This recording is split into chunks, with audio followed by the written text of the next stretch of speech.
بسم الله الرحمن الرحيم. الحمد لله نحمده ونصلي ونسلم على رسوله النبي الكريم وعلى آله وأصحابه أجمعين. اللہ تبارک و تعالیٰ کی توفیق سے آج کی اس نشست میں قرآن کریم کے 19ویں پارے کے خاص مضامین اور اس کا خلاصہ بیان کیا جائے گا. 19ویں پارے کا آغاز ان الفاظ مبارکہ کے ساتھ ہوتا ہے: وقال الذين لا يرجون لقاءنا لولا انزل علينا الملائكة او نرى ربنا. اللہ سبحانہ و تعالی نے مشرکین مکہ کے دو مطالبات کا ذکر فرماتے ہوئے ان کا جواب دیا کہ یہ عناد اور ہٹ دھرمی کی وجہ سے رسول اللہ صلی اللہ علیہ وسلم کو تنگ کرنے کے لیے، آپ کو آپ کے دل اطہر میں صدمہ پہنچانے کے لیے یہ اس قسم کے مطالبات کرتے ہیں. ان کا مطالبہ یہ اخلاص پر مبنی نہیں بلکہ ضد، عناد اور تکلیف پہنچانے کے لیے. اللہ تعالیٰ ارشاد فرماتے ہیں وہ لوگ جو ہماری ملاقات کے بالکل امیدوار نہیں ہیں وہ یوں کہتے ہیں کہ ہمارے اوپر فرشتے کیوں نہیں اترتے اور ہم اپنی آنکھوں سے اپنے رب کو کیوں نہیں دیکھ لیتے. مطلب یہ ہے کہ فرشتے اتریں یا ہم اپنے رب کو دیکھیں پھر ہم آپ کی بات پر ایمان لائیں اور آپ کی بات کو مانیں.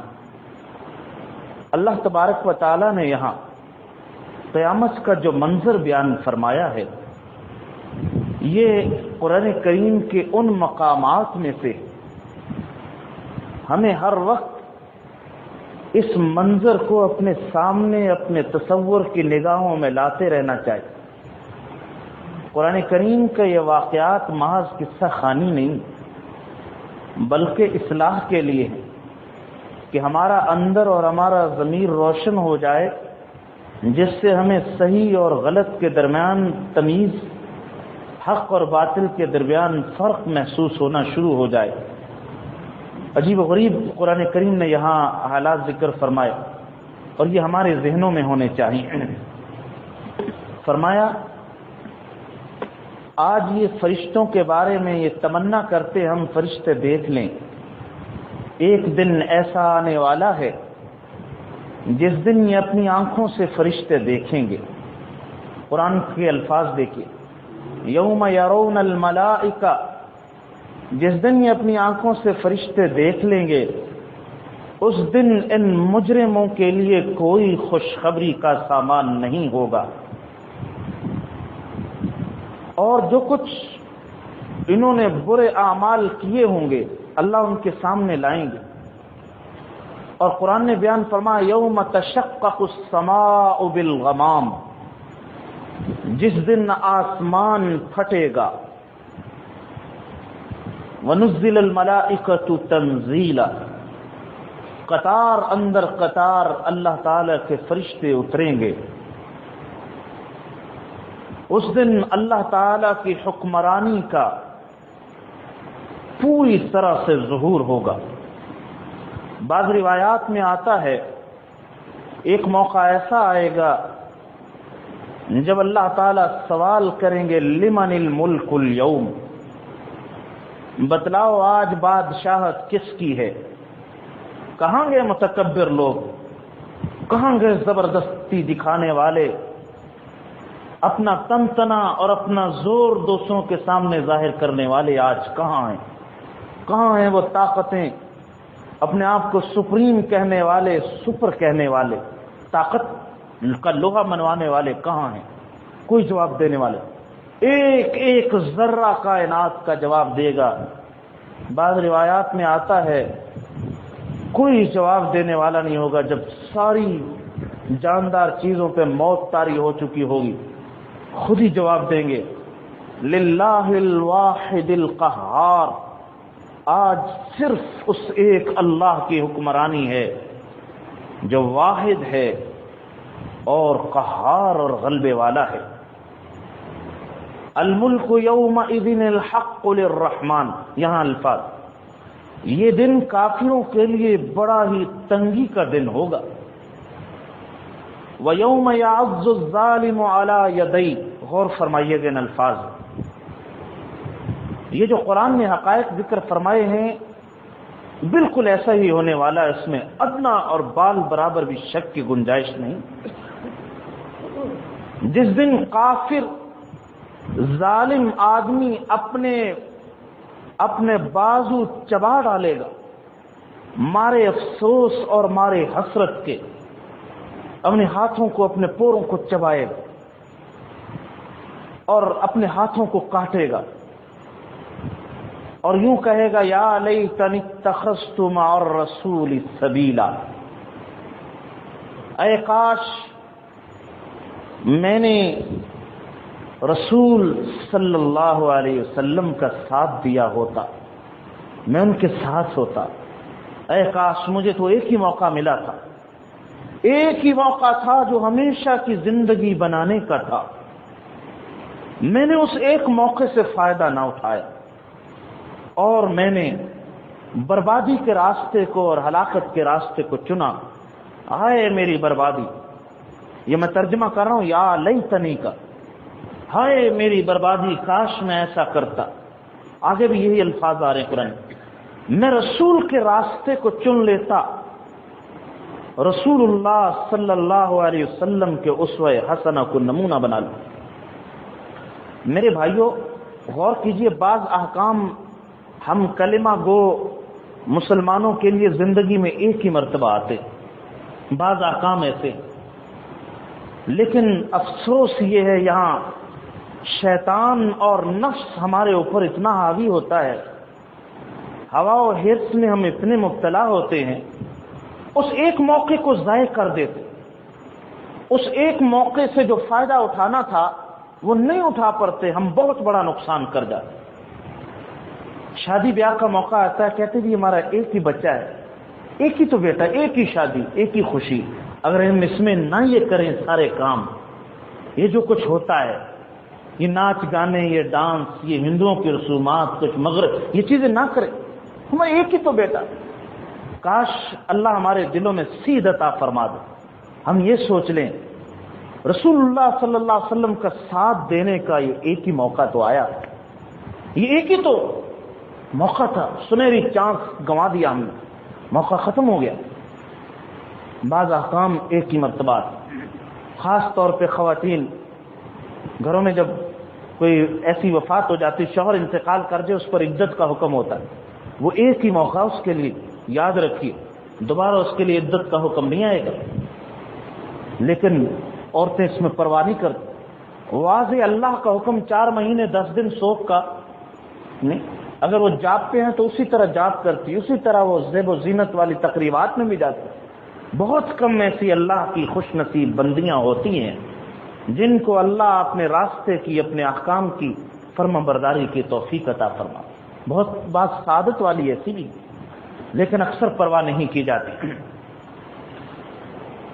یا ویلتا، ہائے میری بربادی، لیتنی، کاش میں، لم اتخذ فلانا خلیلا، میں فلانے کو، فلانے بندے کو، فلانے کو اپنا دوست نہ بناتا، اے کاش میں فلانے کو اپنا دوست نہ بناتا۔ لقد اضلنی عن الذکر، اسی نے مجھے قرآن سے دور رکھا، اللہ اور اس کے رسول کی تعلیمات سے مجھے دور رکھا۔ میرے پاس تو کھلی تعلیمات آ گئی تھی، مجھے راستے کا پتہ تھا، مجھے پتہ چل گیا تھا صحیح کیا غلط، لیکن اس کے دوستی کے بہکاوے میں آ کر، وہ میرا ایسا گہرا دوست تھا، میں اس کی باتوں کے جھانسے میں آ گیا اور میں اللہ اور اس کے رسول کو چھوڑ بیٹھا۔ شیطان تو فرمایا انسان کو رسوا کر کے چھوڑ دیتا، کبھی اس کی مدد نہیں کرے گا۔ اگلا جملہ قرآن چونکہ عروج کی طرف جاتا ہے تو اور زیادہ جھنجھوڑنے والی بات اور بڑی قابل غور بات، وقال الرسول، وہ دن ایسا ہوگا جب رسول صلی اللہ علیہ وسلم فرمائیں گے ان قوم اتخذوا هذا القرآن مہجورا، اے میرے رب، میری اس قوم نے میری قوم کے ان بندوں نے قرآن پاک کو چھوڑ رکھا ہے. بہت بڑا وبال ہے جو انسان کی عقل پر نازل ہو جائے جب بندہ قرآن کو چھوڑ دے اور قرآن کی اہمیت اور قرآن پاک سے غافل ہو جائے. اس سے بڑا وبال اور محرومی کی کوئی صورت اور بڑی خوش نصیبی، بڑی سعادت کی بات ہے جب بندے کا دل قرآن کے ساتھ چپک جائے اور اس کے بغیر رہ نہ سکے. اللہ ایسی کیفیت عشق و محبت کی اس کتاب کے ساتھ ہمیں نصیب فرما دے کہ ہم ہر طرح سے قرآن پاک کے ساتھ اپنی دوستی اور اپنے تعلق کو صحیح خطوط پر استوار کر لیں. قرآن پاک کس مقصد کے لیے؟ قرآن پاک کو چھوڑنا یہ اس کے الفاظ ہی نہیں سیکھے. اگر سیکھے ہیں جس طرح چاہے مرضی پڑھیں، تجوید کے ساتھ نہیں پڑھتے، جس طرح پڑھنے کے آداب ہیں. انگریزی تو خوب پوری تجوید کے ساتھ ادا کرتا ہے اور لب و لہجہ وہی اختیار کرتا ہے جو ان قوموں کا، لیکن قرآن نہیں پڑھنا. کیا فائدہ ایسے دماغ کا، ایسے عہدے کا، ایسے ڈگریوں کا؟ تو قرآن پاک نہیں سیکھا. کتنے ایسے ہمارے سامنے آتے ہیں بڑے تعلیم یافتہ، بڑی تعلیم، ماسٹرز کیے ہوئے، فلاں ڈگریاں حاصل، قرآن پاک آتا ہی نہیں. اس سے بڑی ناکامی اور اس سے بڑی محرومی کوئی نہیں. پھر اس کے بعد یاد رکھیے خالی پڑھ لینا کافی نہیں، قرآن پاک کا مطلب سیکھنا بھی ہماری ذمہ داری. امام ابن قیم رحمۃ اللہ علیہ نے لکھا ہے قرآن کو چھوڑنا یہ بھی ہے کہ خالی تلاوت تو کرتا ہے لیکن اس کے حلال و حرام کی اس کو کوئی خبر نہیں کہ قرآن پاک میں کیا لکھا، کیا احکامات اللہ تعالیٰ نے، قرآن پاک کن احکام کے ساتھ مجھے مخاطب، یہ بھی اس کو چھوڑنا. تیسرا چھوڑنا قرآن کو، یہ قرآن پاک کی تعلیمات پہ عمل نہیں، یہ بھی قرآن کو چھوڑ. قرآن پاک کی تلاوت تو خوب تجوید سے کرتا ہے، ربا کی آیات تلاوت کی، حرام چیزوں کی تلاوت کر لی، رشوت اور خنزیر جہاں یہ آتی، لیکن وہی کام، وہی چیزیں یہ انجام دے رہا. قرآن کو عمل کے اعتبار سے اس نے چھوڑ دی، یہ بھی اس میں داخل. اور سب سے بڑی مہجوری قرآن کی، جس کی وجہ سے امت مسلمہ ذلت اور خاری کی کھائیوں میں گری ہوئی، وہ قرآن پاک کے ان احکامات کو نافذ کرنے سے انکار کرنا. اور یہ ایک ایسی مجرمانہ، ایسا جرم ہے جس کو اگر ہم اس جرم کو نہیں چھوڑیں گے کبھی بھی ثمربار نہیں ہو سکتے، کبھی بھی ترقی اور سرخروئی کو حاصل نہیں کر سکتے. شاعر مشرق نے بڑی خوب بات کہی، خار از، غور فرمائیے، خار از مہجور یہ قرآن شدی. تیری خاری کی صرف ایک ہی وجہ ہے کہ قرآن کو چھوڑ رکھا، کوئی اور وجہ نہیں. خاری اور ذلت اور پستی کی، قرآن کو چھوڑ رکھا. شکوہ سنجے گردش دوران شدی، اور شکوہ ایام کا اور دوران کا، گردش ایام کا کر رہا. صاحب حالات ایسے ہیں، بن نہیں رہا. ان چیزوں سے خاری نہیں، امت مسلمہ کی خاری قرآن کو چھوڑنے کی وجہ سے. وہ زمانے میں معزز تھے مسلمان ہو کر اور ہم خار ہوئے تارک قرآن ہو. ہماری خاری کی وجہ قرآن پاک کو چھوڑنا. قرآن پاک کی تجوید نہیں، اس کے حروف نہیں. قرآن پاک کو ہماری عدالتوں میں نافذ ہونا چاہیے. کوئی جج وہ مسلمان ہو، اللہ اور اس کے رسول کا کلمہ پڑھنے والا ہو، اس میں ہمت نہ اس کا فیصلہ اللہ اور اس کے رسول کے احکام کے خلاف ہو جائے. یہ کیسے ہو سکتا ہے کہ وہ حلف میں، وہ کلمے میں، ایک کلمے کا حلف لا الہ الا اللہ محمد الرسول اللہ، دوسرا حکومت کا حلف کہ اس کے مطابق ہوگا، تیسرا قرارداد مقاصد کا حلف، ساری چیزیں مجبور کرتی ہیں اللہ اور اس کے رسول کے احکام کے مطابق. لیکن کتنے فیصلے ایسے ہیں اس کتاب کے احکام کو رون دیا جاتا ہے. وہ جو انگریز نے نظام دیا اسی کے مطابق فیصلے ہو رہے ہیں، اسی کے مطابق چل. کہاں گئی؟ جب تک ہماری عدالتوں میں، ہمارے اداروں میں، اجتماعی ماحول میں قرآن پاک نظر نہیں آئے گا، جتنی چاہے کوشش کر لیں بلندی اور سرخروئی حاصل نہیں ہو سکتی. قرآن پاک کے بغیر این خیال است و محال است و جنون، یہ جنون کا خیال ہے، کبھی بھی حاصل نہیں ہو سکتی قرآن پاک کے بغیر. اللہ تعالیٰ نے عزت اور سربلندی مسلمانوں کی اس کتاب کے ساتھ وابستہ کر دی ہے. ہاں دوسرے لوگ، ان کے لیے رسی ڈھیلی کی گئی، وہ اپنی خواہشات نفس کے ساتھ بھی ترقی کر سکتے ہیں، لیکن کلمہ پڑھنے والا کبھی بھی نہیں ایسا ہو سکتا کہ وہ خواہشات نفس کی پیروی کر کے ہوا و ہوس میں مبتلا ہو کر وہ ترقی کر جائے۔ اس کی ترقی کا ایک ہی راز ہے، اللہ اور اس کے رسول کی کامل غلامی۔ آپ حضرات نے پڑھا، وہ تازہ کر لیجیے، فلا وربک لا یؤمنون، آپ کے رب کی قسم ان میں ایمان نہیں آ سکتا جب تک کہ یہ آپ کے لائے ہوئے شریعت کے مطابق یہ فیصلہ نہ کرے، اپنے جھگڑوں کو اللہ اور اس کے رسول کے حکموں کے مطابق حل نہ کرے۔ قرآن پاک نے کوئی چیز نہیں چھوڑی، ساری چیزیں کھول کر دوپہر کے سورج کی طرح واضح کر دیں، اور جو چاہے ایمان لائے، جو چاہے انکار کرے۔ اللہ تعالیٰ نے دونوں اختیار دے دیے، جو ایمان لائے گا، عمل کرے گا، وہ اس کا میٹھا پھل حاصل کر لے گا، اور جو اس کو چھوڑے گا اپنی ناقدری کی سزا بھی قیامت کے دن پائے گا۔ اللہ تعالیٰ نے آگے حضرت موسیٰ علیہ السلام کے واقعے کو ذکر فرمایا۔ تکرار ہے کئی جگہ، اور ہر جگہ تکرار میں اسرار ہے، بڑی راز کی باتیں ہوتی، لیکن ہمارے پاس چونکہ وقت بڑا تھوڑا ہوتا ہے، ہم زیادہ گہرائی میں ان حکمتوں اور مسالے میں نہیں جاتے۔ یہاں الگ سے قصہ بیان کرنا، یہاں اللہ سبحانہ و تعالیٰ نے ایک بات یہ بھی ذکر فرمائی، ارأیت من اتخذ الہہ ہوا، اے پیغمبر صلی اللہ علیہ وسلم، کیا آپ نے اس بندے کو دیکھا جس نے اپنی ہوا و ہوس کو، اپنی خواہشات نفسانی کو، اپنے جھوٹے پندار کو اس نے معبود بنا رکھا۔ معبود کیا چیز ہو جی؟ آج اس کی حقیقت سمجھ، وہ ذات جس کو بندہ ہر ایک پر ترجیح دے، جس کو بندہ حرف آخر سمجھے، وہ ذات جس کے فیصلے کو وہ کبھی چیلنج نہ کرے، وہ معبود کہلاتی ہے۔ اگر اس نے اپنی خواہش کو اللہ کے حکم پر ترجیح دی، اس نے گویا اللہ کو چھوڑ دیا، اپنی خواہش کو معبود بنا لیا۔ اگر اس نے اپنے جھوٹے پندار اور جھوٹے علم کو اس نے سب کچھ سمجھا، اللہ اور اس کے رسول کی تعلیمات کو چھوڑ دیا، اس نے اس چیز کو معبود بنا لیا۔ اس نے کسی حکومت کو معبود بنا لیا، کسی بت کو، کسی تہذیب کو، کسی شخص کو، جس کے حکم کو رب العالمین کے حکم پر ترجیح دے دی گئی، اس نے وہ عہدہ، وہ منصب جو اللہ کا تھا، اس نے اس چیز کو عطا کر دیا۔ یہ بڑی جھنجھوڑ دینے والی ہے اور ہمیں ایک لمحہ فکریہ عطا کرنے والی آیت۔ یہ بھی ایک شرک ہے، وہ بندہ جس نے اپنی خواہش کو معبود بنا لیا۔ ہم اس لیے پیدا نہیں ہوئے کہ ہم اپنی من کی ہر چیز کو پورا کریں، من جو چاہ رہا اس کو پورا کریں۔ ہمیں اپنے رب کی مرضی کے مطابق زندگی گزارنی اور اپنے من کو رب کی مرضی کے تابع کرنا ہے۔ اللہ تعالیٰ کی قدرت کی بڑی نشانیاں ذکر فرمائی گئی۔ دیکھو اللہ کیسا ہے، جس نے سایہ پیدا کیا۔ سورج جب طلوع ہو رہا ہوتا ہے، سایہ لمبا ہوتا ہے، گھٹتا رہتا ہے، سورج چلتا رہتا ہے، پھر سایہ دوبارہ لمبا شروع ہو، جب ڈھلنا شروع ہو جائے۔ اللہ کی قدرت کی نشانی۔ اللہ سبحانہ و تعالیٰ نے سورج کا نظام بنایا، اپنے قبضے میں رکھا۔ رات کو ہمارے لیے لباس بنایا، لباس کی طرح ہمارے اوپر اللہ تعالیٰ رات کو اوڑھ دیتے ہیں، جس طرح چادر اوڑھ لی جاتی ہے۔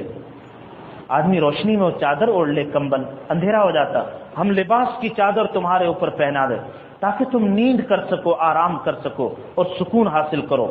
ہم نے ہوائیں تمہارے لیے خوشخبریاں بنا کر بھیجی۔ ہم اس طرح سے مردہ زمینوں کو بارش برسا کر زندہ کرتے ہیں۔ فرمایا کہ وہی اللہ ہے جس نے دو سمندر بنائے، ھذا عذب فرات، یہ میٹھا ہے، وھذا ملح اجاج، یہ کڑوا ہے۔ ان کے درمیان ایسی لکیر کھینچ دی، وہ آپس میں مل نہیں پاتے، آپس میں نہیں ملتے۔ یہ اللہ تعالیٰ کی قدرت کی نشانیاں اس کائنات میں جگہ جگہ موجود۔ دو سمندر ملائے، دونوں کی رنگت الگ، دونوں کے درمیان ایک لکیر دور تک نظر آتی۔ بعض جگہ دو دریاؤں کا پانی، ایک کا کھاری ایک کا میٹھا، دونوں آپس میں چل رہے ہیں، میلوں تک چل رہے ہیں، حالانکہ مائع چیز ہے، آپس میں مل جانی چاہیے، لیکن وہ کون سا حکم ہے امر ربی جس نے دونوں پانیوں کو آپس میں ملنے سے روکا ہوا اور بیچ میں ایک دیوار کھڑی کی؟ وہ دیوار اللہ سبحانہ و تعالیٰ کے حکم کی دیوار۔ بس ہمیں اس مثال نے بھی سبق دیا، ہماری خواہشات ایک ہمارے سامنے میٹھی چیزیں مرغوبات ہیں، ایک ہمارے لیے کڑوی چیزیں جو نفس پر گراں گزرتی ہیں، بیچ میں اللہ کے حکم کی غیر مرئی نہ نظر آنے والی دیوار حائل ہونی چاہیے۔ اللہ نے پانیوں کو حکم فرمایا، وہ دونوں نہیں ملتے۔ تمہاری خواہشات بھی ایسے نہ ہو کہ نفس تجاوز کر جائے اور وہ ان چیزوں کو اختیار کر لے جو چیزیں تمہارے لیے ممنوع قرار دے دی گئیں، اگرچہ وہ دیکھنے میں میٹھی اور مرغوب ہیں، لیکن جس سے منع کر دیا گیا اس سے رک جاؤ، چاہے اس میں تمہارے لیے ظاہری طور پر کتنے فوائد تمہیں نظر آتے ہو۔ سورہ فرقان میں اللہ سبحانہ و تعالیٰ نے اس کے آخر میں اپنے خاص بندوں کی بڑی صفات ذکر فرمائی۔ وعباد الرحمن الذین یمشون علی الارض ہونا، یہ 12 صفات ہیں اور ہمیں ان صفات کو اپنانا ہے تاکہ وہ صلہ اور جزا جو اللہ تعالیٰ نے ذکر فرمائی اس صلہ اور انعام کو حاصل کرنے کے حقدار ہم بھی ٹھہریں، ہم بھی اس کے امیدوار ہو جائیں۔ فرمایا عباد الرحمن، رحمان کے خاص بندے وہ ہیں جن کی پہلی صفت الذین یمشون علی الارض ہونا، جو زمین پر بڑی عاجزی کے ساتھ چلتے ہیں۔ ان کا چلنا بتلاتا ہے کہ ان کے دماغ میں، ان کے قلب میں کسی ذات کی عظمت موجود ہے۔ وَإِذَا خَاطَبَهُمُ الْجَاهِلُونَ قَالُوا سَلَامًا، اگر کہیں جاہلوں سے واسطہ پڑ جاتا ہے جو ان سے الجھنے کی کوشش کرتے ہیں، گالم گلوچ پہ اتر آتے ہیں، یہ بڑے وقار کے ساتھ سلام کر کے وہاں سے گزر جاتے ہیں، ان کے ساتھ نہیں الجھتے، اپنا ٹائم ویسٹ نہیں کرتے، ضائع نہیں کرتے، بلکہ اپنے زبان کی، اپنے وقت کی حفاظت کرتے ہوئے وقار سے وہاں سے نکل جاتے ہیں۔ والذین یبیتون لربہم سجدا وقیاما، ان کی راتیں اللہ اپنے رب کے سامنے کبھی قیام کی حالت میں بسر ہوتی ہیں، کبھی سجدے کی حالت میں بسر ہوتی ہیں۔ کوشش کریں آج ہی سے اس پہ عمل شروع کر دیں۔ ہم راتوں کو جب سونے لگیں قیام اللیل کی نیت سے لمبے سجدے بھی کر لیں، کچھ دیر اللہ کے سامنے کھڑے ہو جائیں، ایک مرتبہ تو ضرور کر لیں، پھر اللہ سے آئندہ کے لیے توفیق عمل مانگیں۔ والذین یقولون، یہ دعائیں بھی مانگتے رہتے، جہنم سے ڈرتے رہتے ہیں، ربنا اصرف عنا عذاب جہنم، اے ہمارے رب جہنم کی آگ سے ہمیں پناہ عطا فرما دے، اس سے نجات عطا فرما۔ یہ لوگ راہ خدا میں خرچ بھی کرتے ہیں۔ والذین اذا انفقوا، جب یہ اللہ کی راہ میں خرچ کرتے، لم یسرفوا، اسراف بھی نہیں کرتے، ولم یقتروا، بخل سے بھی کام نہیں لیتے، بلکہ درمیان میں اعتدال کے اس وصف سے متصف ہو کر اللہ کی راہ میں خرچ کرتے رہتے ہیں۔ والذین لا يدعون مع اللہ الہا آخر، چھٹا وصف یہ ہے اللہ کے ساتھ کسی کو شریک نہیں ٹھہراتے۔ ساتواں وصف یہ ولا يقتلون النفس التي حرم اللہ الا بالحق، کسی ناحق انسان کی جان نہیں لیتے، قتل نہیں کرتے۔ ہاں جس کے قتل کرنے کا اللہ نے حکم فرما دیا، جہاد کا موقع، قصاص کا موقع، سنسار کرنے، وہ تو اللہ کی حدود ہیں، وہ حدود کو نافذ کرنا اللہ ہی کا حکم اور دین، اس کے علاوہ کسی معصوم جان کو قتل نہیں کرتے۔ ولا یزنون، یہ کبھی زنا کے مرتکب نہیں ہوتے، جو ایسا کرے گا وہ اپنے گناہ کی سزا کو ضرور پائے گا۔ اور ان کا ایک ہاں جو ان برے کاموں سے توبہ کر لیں، ایمان لے آئیں، اعمال صالحہ کریں، اللہ ان کی برائیوں کو نیکیوں کے ساتھ تبدیل فرما دیں گے۔ اللہ بڑے معاف کرنے والے، بہت رحم کرنے والے ہیں۔ والذین لا یشہدون الزور، یہ کبھی گناہ کی محافل میں نہیں جاتے، جہاں اللہ اور اس کی نافرمانی ہو رہی ہو وہاں یہ نہیں جاتے، یہ ایسی جگہوں سے بچتے ہیں۔ والذین لا یشہدون الزور، یہ جھوٹی گواہی بھی نہیں دیتے اور جھوٹی محفلوں میں، اللہ اور اس کے رسول کی نافرمانی کی محفلوں کو یہ زینت نہیں بخشتے، وہاں سے یہ اعراض کرتے۔ وَإِذَا مَرُّوا بِاللَّغْوِ مَرُّوا كِرَامًا، جب یہ کسی لغو چیز کے پاس سے گزرتے ہیں، لغو فضول محفلوں کے پاس سے بڑے وقار سے شریفوں کی طرح گزر جاتے ہیں۔ والذین اذا ذکروا بآیات ربہم، جب ان کو اللہ کی آیتیں یاد دلائی جاتی ہیں یہ اندھے اور بہرے ہو کر اوپر نہیں گرتے۔ اس کے دو مطلب، ایک تو یہ کہ یہ سمجھ حاصل کرتے ہیں، یہ نہیں آیات پڑھی گئی کچھ پتہ نہیں اندھے اور بہرے آدمی کی طرح، ان کا سننا نہ سننا برابر، ان کا پڑھنا نہ پڑھنا برابر ہوگا۔ اور دوسرا اس کا مطلب یہ کہ جب اللہ کے احکام یاد دلائے جاتے ہیں یہ اپنے کانوں کو بند نہیں کر لیتے، کان کھول کر سنتے ہیں، اور اسی طرح یہ آنکھیں حق سے بند نہیں کرتے، اندھے نہیں بن جاتے، بلکہ آنکھیں کھول کر حق کو دیکھتے ہیں، پھر حق کی پیروی شروع کر دیتے ہیں۔ والذین یقولون، یہ دعائیں مانگتے رہتے ہیں، ربنا هب لنا من ازواجنا وذریاتنا قرۃ اعین، اے ہمارے رب ہمیں ہماری بیویوں اور ہماری اولادوں سے آنکھوں کی ٹھنڈک نصیب فرما، ہماری بیویوں کو اور ہماری اولادوں کو ہماری آنکھوں کی ٹھنڈک بنا۔ یہ ایک بہت بڑا محاورہ ہے، آنکھوں کی ٹھنڈک۔ آنکھوں کو ٹھنڈک ہر چھوٹے موٹی چیز سے نہیں پہنچتی، جب وہ چیز انتہائی خدمت گزار اور نعمت بن جائے اس سے آنکھوں کو ٹھنڈک پہنچتی۔ اور وجعلنا للمتقین اماما، یا اللہ ہمیں تقوی والے لوگوں کا مقتدا اور امام اور پیشوا بنا دی، ہمارے پیچھے چلنے والے لوگ متقی ہوں اور ان کا ہمیں امام اور مقتدا بنا دی۔ اولئک یجزون الغرفہ، ان کو بالا خانے محلات انعام میں دیے جائیں گے، بما صبروا، اس وجہ سے کہ انہوں نے نفس کی مشقتوں کو برداشت کیا اور صبر کا مظاہرہ کیا۔ وَيُلَقَّوْنَ فِيهَا تَحِيَّةً وَسَلَامًا، ہر طرف سے ان کو مرحبا کہا جائے گا، خوش آمدید کہا جائے گا۔ فرشتے ان کو اکرام کے ساتھ جنت کے محلات میں، جہاں یہ ہمیشہ رہیں گے، بہت اچھا ٹھکانہ ہے اور رہنے کے اعتبار سے سب سے بہترین جگہ جنت ہے۔ حسنت مستقرا ومقاما، یہ قرآن کریم کی آیات میں گویا ان اعلیٰ ترین ایمانی اوصاف کا صلہ ذکر فرما دیا۔ اللہ تعالیٰ سے دعا ہے اللہ اس قرآن پاک کی برکت سے یہ تمام اوصاف کمال درجہ میں ہمیں نصیب فرما دے۔ اگلی سورہ شعراء ہے، آخر میں چل کر اللہ تعالیٰ نے شعراء کی مذمت فرمائی۔ وہ شعراء اکثر ان کی پیروی کرنے والے لوگ بہکے ہوتے ہیں اور یہ اپنے خیالات کی وادیوں میں گم۔ یاد رکھیے ہر شعر قابل تعریف نہیں، وہ شعر جو حکمت والا ہے، جس شعر سے اللہ اور اس کے رسول کی طرف بندہ متوجہ ہو جائے، فکر آخرت پیدا ہو، احساس پیدا ہو، فکر اصلاح پیدا ہو جائے، وہ شعر قابل تعریف۔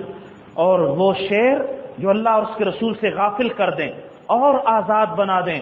بابر باعش کوش، جیسے بابر نے کہا بابر باعش کوش کے عالم دوبارہ نے، بابر جتنی چاہے مزے اڑا لو، تمہارا کس نے جینا ہے، کس نے مرنا ہے، یہی جہان ہے۔ جو ایسے شعر جو اللہ اور اس کے رسول سے دور کرنے والے، آخرت سے غافل کرنے والے، یا جن اشعار میں خواتین کو خطاب کر کے ان کی خفیہ حسن کی چیزوں کو بیان کیا، جن اشعار سے جنسی جذبات بڑھکائے جائیں، جن اشعار سے اس کے مجاز کا جذبہ پیدا ہو، جن اشعار میں جھوٹ بولا جائے، جن اشعار میں ایسی تعریف کی جائے جس تعریف کے وہ حقدار نہیں، جن اشعار میں شرک کا ارتکاب، وہ سارے اشعار قابل مذمت اور اس کے شاعر قابل مذمت۔ اس کو قرآن کریم نے والشعراء یتبعهم الغاوون فرمایا۔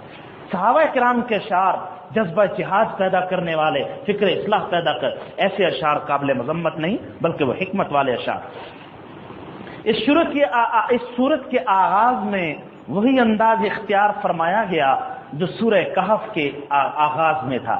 طاسیم میم تلک آیات الکتاب المبین کے بعد فرمایا لعلک باخع نفسک الا یکونوا مؤمنین، اے ہمارے پیغمبر کیا آپ غم اور اتنا غم لے لیں گے کہ غم کی وجہ سے اپنے آپ کو گھلا کر کمزور کر دیں گے، اس وجہ سے کہ یہ لوگ مومن نہیں۔ حضرت صلی اللہ علیہ وسلم کا اصل غم کیا تھا؟ آپ صلی اللہ علیہ وسلم کی اصل تڑپ اور آپ کی زندگی کا اصل مشن، اور ہر رسول کا غم، ہر رسول کی زندگی کا اصل مشن یہ ہوتا تھا کہ وہ دین ساری انسانیت تک پہنچا دیں اور سب کو فلاح اور دنیا آخرت کی کامیابی کی کنجی ان کے ہاتھوں میں تما دیں۔ یہ ہر پیغمبر کا اور حضرت صلی اللہ علیہ وسلم کا مشن تھا۔ کاش یہ دنیا مسلمان ہو جائے۔ اگر یہ مسلمان نہ ہوئے تو یہ ابھی تو بڑے خوش رنگ اور خوش نما ہے، لیکن یہ ہمیشہ ہمیشہ کی آگ میں چلے جائیں گے۔ انسانیت کا یہ جو درد ہے یہ اللہ تعالیٰ اپنے رسولوں کو عطا فرماتے ہیں، اور یہ طرف، یہ مشن، یہ لگن ہر امتی کے دل میں موجود ہونی چاہیے۔ یاد رکھیے ہم نے اس طرف کو، اس فکر کو، اس غم کو اپنے مقاصد سے زندگی سے نکال دیا۔ ہم اتباع خالی اس کو سمجھتے ہیں ہمارا حلیہ حضرت صلی اللہ علیہ وسلم کے حلیے کے مطابق، ہماری نماز حضور کی نماز کے مطابق، بے شک یہ بھی اتباع دین اور اتباع سنت ہے، لیکن سب سے اونچا مرتبہ یہ وہ غم اور فکر جو حضرت صلی اللہ علیہ وسلم کے دل میں ایک کڑن تھی، وہی کڑن ہمارے اندر پیدا ہو جائے، ہمارے اندر بھی جذبہ پیدا ہو جائے، ہم بھی دین کے پیغام کو آگے پہنچائیں، ہم بھی ہاتھ بٹانے والے ہوں سرکار دو عالم صلی اللہ علیہ وسلم کے کام کے، ہمارے اندر بھی امر بالمعروف نہی عن المنکر کا جذبہ ہو۔ کنتم خیر امت اخرجت، تمہیں بہترین امت بنایا ہی امر بالمعروف اور نہی عن المنکر کی وجہ سے ہے، یہ کام تم کرتے ہو۔ یاد رکھیے جن کے دلوں میں یہ جو کڑن پیدا ہو جائے گی، سب سے پہلے حضور کے جھنڈے تلے ان لوگوں کو جمع کیا جائے۔ یہ وہ لوگ تھے جو حضرت صلی اللہ علیہ وسلم کے کام میں آپ کے کار منصبی، آپ کی کڑن، آپ کی فکر اور آپ کی زندگی کے نصب العین میں آپ کی معاونت کرنے والے، اس سے بڑی سعادت کی کوئی بات نہیں۔ فرعون کا مکالمہ ذکر فرمایا۔ فرعون کو جب حضرت موسیٰ علیہ السلام نے دعوت دی، توحید کی دعوت دی، اور کہا کہ تو اپنی حکومت اور اپنے اقتدار کو دائمی مت سمجھ اور اس سے ناجائز فائدہ نہ اٹھا، بنی اسرائیل پر جو ظلم برپا کیا اس ظلم سے باز آ جا۔ فرعون نے حضرت موسیٰ علیہ السلام کو اپنے احسانات جتلائے۔ تمہیں بچپن کے حالت میں نے پالا پوسا نہیں، میں نے یہ نہیں کیا، میں نے یہ نہیں کیا، کہ احسانات جتلا۔ حضرت موسیٰ نے فرمایا تلک نعمت تمن علیہ، تو میرے اوپر احسان جتلا رہا ہے، تو نے میری پوری قوم بنی اسرائیل کو غلام بنا رکھا۔ یاد رکھیے پیغمبر جتنے بھی آئے وہ پیغمبر آزادی کا نعرہ لے کر آئے۔ پیغمبر کبھی بھی کسی بندے کی بندگی اور غلامی کو قبول نہیں کرتا، نہ کسی بندے کو اجازت دیتا ہے کہ وہ بندوں کی غلامی میں رہے۔ حضرت موسیٰ نے صاف کہا میری بنی اسرائیل قوم کو چھوڑ دیں، ہم چلے جائیں گے یہاں سے، اور جب آئیں گے اپنی مرضی سے اللہ اور اس کے رسول کے احکام پر عمل کریں گے، ہم اللہ کی کتاب کے احکام کے مطابق عمل کریں، ہمیں چھوڑ دو، لیکن یہ غلامی سے آزاد دے دو۔ یہ حریت کا نعرہ ہے۔ اللہ کا پیغمبر کبھی غلامی کو پسند نہیں کرتا۔ چنانچہ جب وہ باز نہ آیا، پوری قوم بنی اسرائیل کو اس نے غلام بنائے رکھا، تو راتوں رات چپکے سے نکل گئے۔ جو پتہ چلا فرعون کو تو اپنا پورا لشکر لے کر تعاقب میں نکلا اور بحر کلزم میں غرق کر دیا۔ اور یہ لوگ جب دوسرے علاقے کی طرف کوہ طور سینا اور مدین کے علاقے کی طرف آئے تو ان کی ہجرت کا مقصد یہ تھا ہم وہاں جائیں گے اور وہاں آزادی کے ساتھ اس غلامی سے نکل کر اللہ کے حکموں کے مطابق زندگی بسر کریں گے۔ مجھے واقعہ یاد آ رہا ہے جنگ قادسیہ کا، جب فارسیوں کے ساتھ جنگیں ہو رہی تھی تو ان کے سپہ سالار اعظم نے کچھ مسلمانوں کو مذاکرات کے لیے بلایا۔ رستم کہنے لگا تم یہاں کس مقصد کے لیے آئے ہو؟ یہ کیا کرنے آئے ہو؟ کہاں عرب، کہاں فارس، نہ اسلحہ نہ تمہارے پاس گھوڑے، تم کس مقصد سے نکلے ہوئے؟ کوئی ہمارا سپہ سالار تمہارے مقابلے میں نہیں ٹھہر پاتا، اور تم شہروں کو تہو بالا کیے ہوئے آگے سے آگے بڑھتے آ رہے، یہ تمہارا مقصد کیا؟ ہمیں اپنے ذرا مقاصد بتلائیے۔ صحابہ نے جواب دیا ہم اس لیے آئے ہیں کہ ہم لوگوں کو بندوں کی غلامی سے نکال کر اللہ کی غلامی میں داخل کر، ہمارا بس یہی مقصد۔ ہم یہ نہیں چاہتے کہ بندے بندوں کے غلام رہیں، ہم ان کو بندوں کی غلامی سے نکال کر اللہ کے غلام بنانا ہماری زندگی کا پتہ۔ یہ چلا صحابہ کرام کی ساری زندگی کا مشن بس لوگوں کو اللہ اور اس کے رسول کی غلامی میں داخل کر، اس سے مقدس پاکیزہ مشن جس کے آگے یہ مشن ہوگا اللہ کی غلامی میں داخل کرنا، وہی چیز جہاد کہلائے گا، ورنہ باقی سب دنگا اور فساد اور دہشت گردی کہلائے گا۔ جہاد جس میں اللہ کی غلامی مقصد ہو، لوگوں کو بندوں کی غلامی سے نکال کر اللہ اور اس کے رسول کی غلامی میں داخل کر۔ قرآن کریم نے حضرت سیدنا ابراہیم علیہ السلام کے واقعے کو بھی اختصار کے ساتھ ذکر فرمایا۔ حضرت ابراہیم علیہ السلام کس طرح اللہ کے انعامات کو شمار فرماتے ہیں، کہتے ہیں میرا اللہ وہ ہے جس نے مجھے پیدا کیا، وہ جو مجھے ہدایت دیتا ہے۔ والذی هو یطعمنی ویسقین، میرا رب تو وہ ہے جو مجھے کھلاتا بھی ہے، مجھے پلاتا بھی ہے۔ وَإِذَا مَرِضْتُ، جب میں خود بیمار ہو جاتا ہوں، وہ مجھے شفا دیتا ہے۔ کیا بہترین ادب ہے، بیماری کی نسبت اللہ کی طرف نہیں کی، اپنی طرف کی۔ جب میں بیمار پڑ جاتا ہوں تو پھر شفا دینے والی ذات اللہ تعالیٰ کی ہے۔ والذی یمیتنی ویحیی ثم یحیین، وہی اللہ ہے جو مجھے موت دے گا پھر مجھے دوبارہ زندہ کرے گا، اور مجھے پوری امید ہے والذی اطمع ان یغفر لی خطیئتی یوم الدین، وہ میرے گناہوں کو قیامت کے دن معاف کر دے۔ پیغمبر سے گناہ ہوتا نہیں، ان کا مقام اتنا اونچا ہوتا ہے وہ پھر بھی ڈرتے رہتے۔ اس کی مثال ایسی ہے جیسے ایک سمجھدار سلیقہ شعار بچہ، وہ جب بھی بڑے سے گفتگو کرے گا وہ یوں کہے گا، معاف کیجئے میں آپ سے ایک بات کہنا، یہ جو معاف کیجئے اس نے کوئی گناہ تھوڑا کیا، وہ جو کہتا ہے یہ دراصل اس کے سلیقے، اس کے ادب کی علامت سمجھا جاتا ہے۔ اسی طرح پیغمبر بھی اللہ سبحانہ و تعالیٰ کے سامنے بار بار وہ اس عظمت شان اور کبریائی کو سامنے رکھتے ہوئے بار بار اللہ سے معافی کی درخواست کرتے رہتے۔ دعا دیکھیے حضرت ابراہیم علیہ السلام کی کتنی خوبصورت، ربی حب لی حکما، اے میرے رب مجھے بادشاہت نصیب فرما، ایسا حکم فیصلہ کن چیز عطا فرما دے جو میں آپ کے حکموں کو نافذ کر سکوں، وَأَلْحِقْنِي بِالصَّالِحِينَ، مجھے اپنے نیک بندوں میں شامل فرما دے، وَاجْعَلْ لِي لِسَانَ صِدْقٍ فِي الْآخِرِينَ، مجھے سچی ناموری نصیب فرما دے، بعد والے لوگ مجھے اچھے کلمات کے ساتھ یاد کریں، وَاجْعَلْنِي مِن وَرَثَةِ جَنَّةِ النَّعِيمِ، مجھے جنت النعمتوں والی جنت کے ورثہ میں شامل فرما دے، وَاغْفِرْ لِأَبِي إِنَّهُ كَانَ مِنَ الضَّالِّينَ، میرے والد کو معاف کر دیجیے، وہ گمراہ تھا، اس کو ابھی تک پابندی کا حکم نہیں آیا۔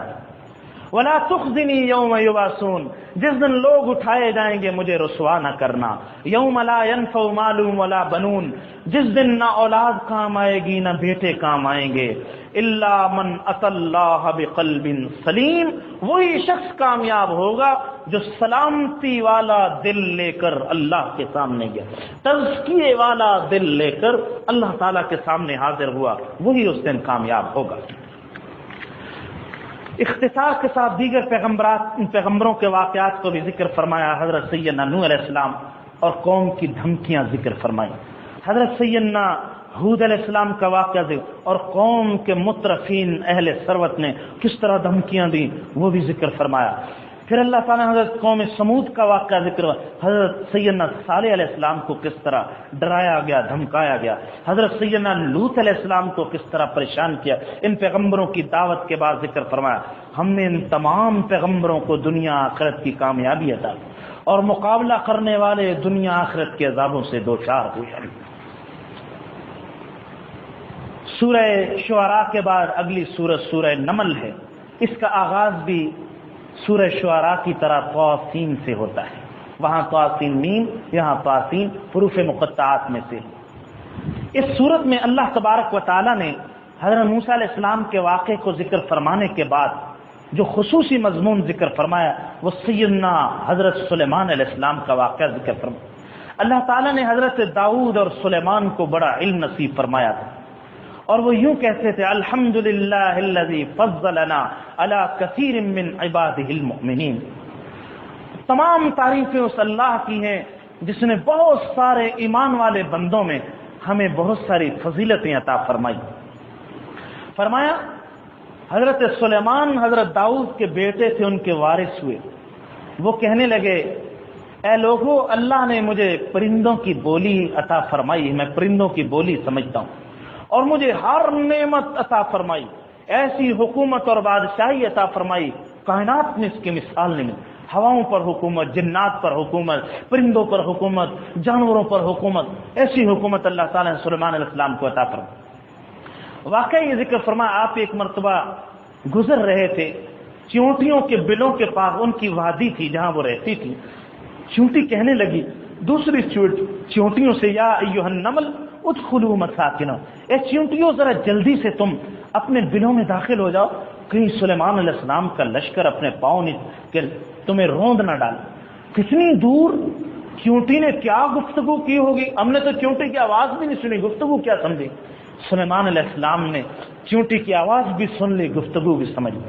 فتبسم ضاحکا من قولها، مسکرائے اس کی بات سن کے، اور آگے توجہ فرمائی، اس نعمت پر غرور پیدا نہیں ہوا، گھمنڈ پیدا نہیں ہوا، بلکہ عاجزی اور شکر کے کلمات پر.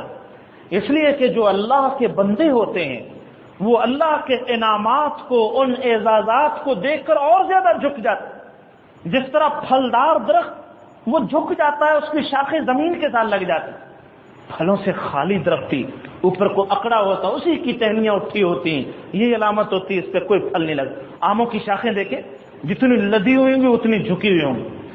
یہ پھلدار اور کمال والے انسان کی علامت ہوتی، وہ عاجزی اور انکساری کا مظاہرہ کر. حضرت سلیمان کے ان دعائیہ کلمات پہ غور فرمائیے. اے میرے رب، مجھے آپ توفیق عطا فرمائیے، میں آپ کے ان انعامات کا شکریہ ادا کروں جو آپ نے مجھ پر فرمائے، وعلی والدی اور میرے والدین پر فرمائے. اور شکریہ یہ ان اعمل صالحا ترضا، میں آپ کے پسندیدہ اعمال انجام دوں.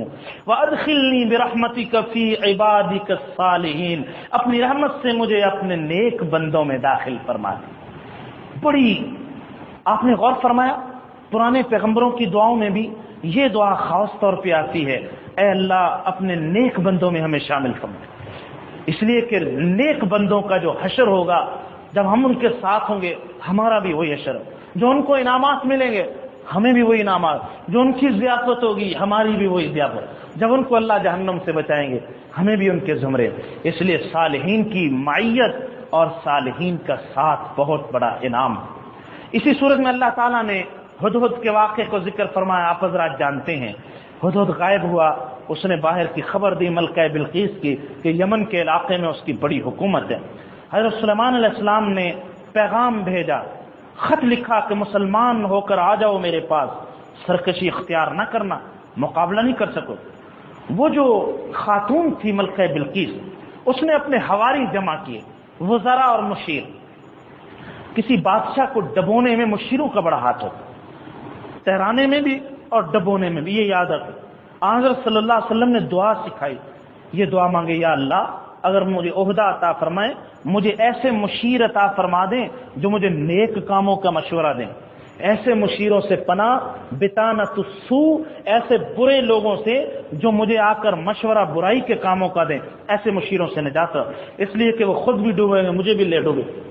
حضرت سلیمان علیہ السلام کے اس واقعے میں ملکہ بلقیس کا یہ تذکرہ کہ اس نے اپنے لوگوں کو جمع کیا، ان سے یہ کہا کہ بتلاؤ مجھے مشورہ دو، یہ میرے پاس جو خط آیا تم کیا کہتے ہو.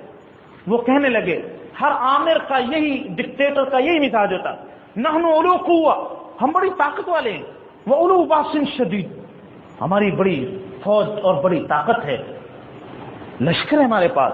والامر الیک، آپ دیکھ لو جو بھی آپ فیصلہ کرنا چاہو، باقی ہمارے پاس بڑی سپاہ موجود ہے، ہم لڑنے والے ہیں، ہم مقابلہ کریں گے.